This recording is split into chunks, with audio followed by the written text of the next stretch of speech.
It is Sunday, November 10th. Boston Mayor Marty Walsh is our guest. It's time to go on the record. A rapidly changing Boston brings new challenges to the hub's down-to-earth mayor. Can he dig through some City Hall setbacks and keep things growing? A Walsh third term. What do voters think about it? I'm proud to call her my senator.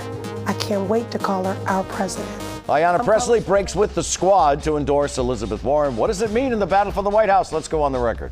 From WCVB Channel 5, the inside word from Washington to Beacon Hill. Today's newsmakers are going on the record. Good morning, everyone, and welcome to OTR. I'm Ed Harding, along with News Center 5's political reporter Janet Wu. Great to have you with us this morning. And our guest this morning is Boston's Mayor Marty Walsh. He became the city's chief executive back in 2014, serving in his second term now. He's a Democrat who, prior to becoming mayor, served as a state rep from the 13th Suffolk District. He's also been active in the labor movement. He's a past president of Laborers Local 223. He holds a bachelor's degree from Boston College, and he's a noted Patriots fan. So it's great to have you with us. Seems like such a long time. I know, this shouldn't be a buy. My God. I feel like a state rep decades ago. Very We'll good. skip over the Pats right now, but we'll get to that a little bit later, Eddie. Yeah, okay. What else did I talk about? There's a few serious issues we got to come up. We got to chat about. The federal grand jury has subpoenaed Boston Records for interaction between marijuana company officials and city employees, folks that work for you. What are they going to find? First of all, we can't confirm if there was a subpoena or not given because that's the way that the rules go. But any information that's being asked for by the U.S. Attorney's Office, we're absolutely an open book. I don't think that the subpoenas that I've seen in the paper from other cities and towns are about individuals. It's about the process and looking at what the process is. This is a brand new industry that we have here in Massachusetts that we're all trying to figure out. There was no playbook on how do we do this. And you're happy with your process? I'm happy with our process, and we've been criticized for being too slow, but we want to make sure that we're putting the appropriate process in place to make sure it's fair and equitable.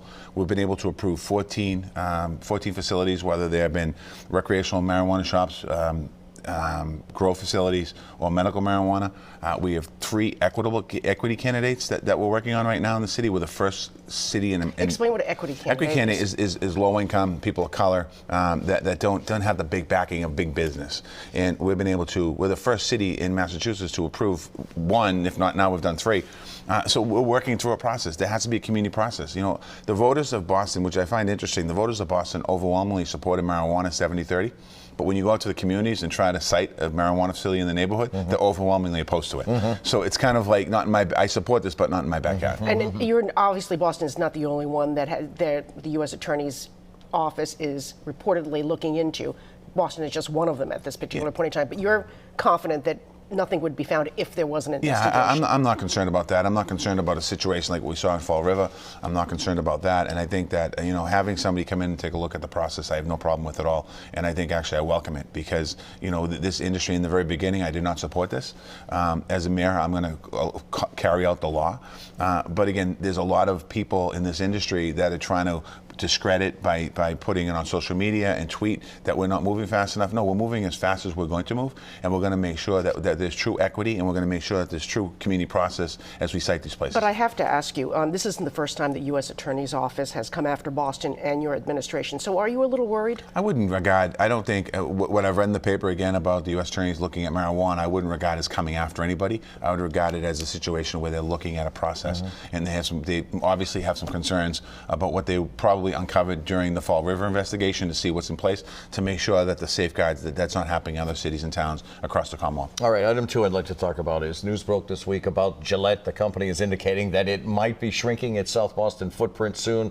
What's your reaction to that? Yeah, I'm going to have a conversation with Gillette. We're in the process of setting up a meeting right now. One of, I think, the big concerns is when Procter & Gamble bought Gillette. I was not the mayor, and the concern was what's their commitment to South Boston and to Boston. And it just seems like a little bit over the last couple of years there's been a little bit of selling off of parcels and looking at development.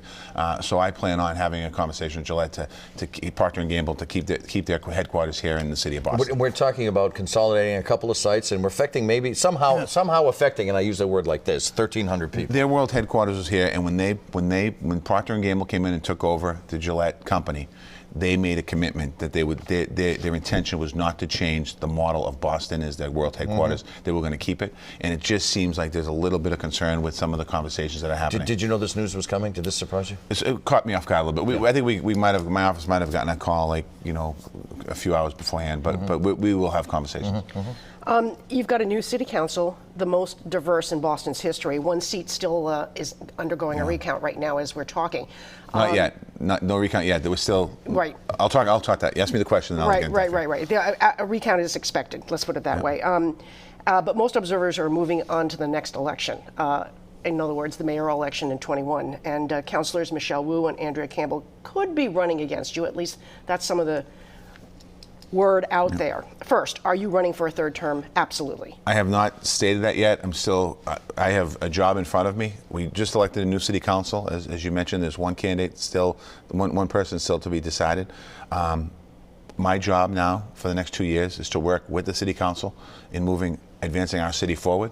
At some point in the future, when we make a decision, we'll announce that decision. But as of right now, my job is to make sure that currently working with the City Council, we still have work in front of this City Council. We have the Trust Act that's in front of the City Council that we need to pass, that we need to get on the books so the immigrant community can feel safe. We're working on some other programs that we're in front of the City Council right now. In January, we'll have a new City Council moving forward, and then we're going to be talking about housing and environment and schools and public safety. We'll be working on all those issues. So it's too early to speculate and talk about. But you're going to get a lot of incoming in the next couple of years. I cut in the last 4 days. Exactly. But, Listen. So in light of that, what's your reaction to running against Michelle Wu? I love my job. I love it. I love what I do every day. I love the fact that we can make a real impact in people's lives. I believe in collaboration with the City Council and with elected officials. I also love campaigning. So when the time comes, and I also believe that nobody owns a seat. The seat that I'm sitting. So you look forward to running against Michelle Wu or you'll have to ask them. Campbell? You'll have to ask them if that's what they want to do. But this seat is not Marty Walsh's seat. This seat was not Tom Menino's seat, not Ray Flynn's, not Kevin White's, not Mayor Collins, Mayor Hines. It is the people's seat. And when the time comes for in 2021, a year from April, if people are decide to run for mayor of Boston, we will go and pull our papers, we will get our signatures, and we will have a conversation about where we are as a city. I'm going to throw a curveball at our director, Clark. Can you recall that picture, Clark, of the city council that we have that we presented at the beginning of this segment? And here's why I want to talk about it. The face of the city council has changed. Look at all the females in, the people of color, and the face of the city council has changed. For people at home looking at this picture, that's the face of Boston. Boston's face has changed. 52% of the households in our city are led by women. 50% of the people who live in our city are people of color. We have a city that's very diverse, very different. That picture in the reality of the Boston City Council reflects the reality of the city of Boston. And I think that we have to understand that, and it's a good thing. And I think it's a very good thing. And a lot of us, we might have different views on how to get to certain areas, but every candidate that won the other night, everything that they talked about, they were talking about housing. We're working on housing. They were talking about income inequality. We're talking about income inequality. They were talking about education. We've been talking and working on education. So I'm not concerned about who's coming in, because all of the issues they talked about, we've worked on those policies for the last 6 years as mayor. And if you go back in my record as a state representative, I've done it for 20 years. But that being said, being a white male, do you think that's a bit of a negative in your corner? I don't honestly. You gotta. You have to go out and represent everyone in the city of Boston, whether I'm a white male or it's a black person in my seat or a Latino person in my seat or an Asian person in my seat or what have you in government. We have to go out and represent everyone. And I think the beauty of Boston is our diversity. And I've been a white male my entire time as an elected official, and I certainly have worked hard to look at the equity and close gaps that are out there and identify. And don't be afraid, as a white person, to stand up and say we have racial inequity. We have problems in our society that we have to address with. And again, it's working collaboratively together. So don't be afraid of the OTR Pop Quiz. This is a man who's never afraid of the OTR Pop Quiz. No.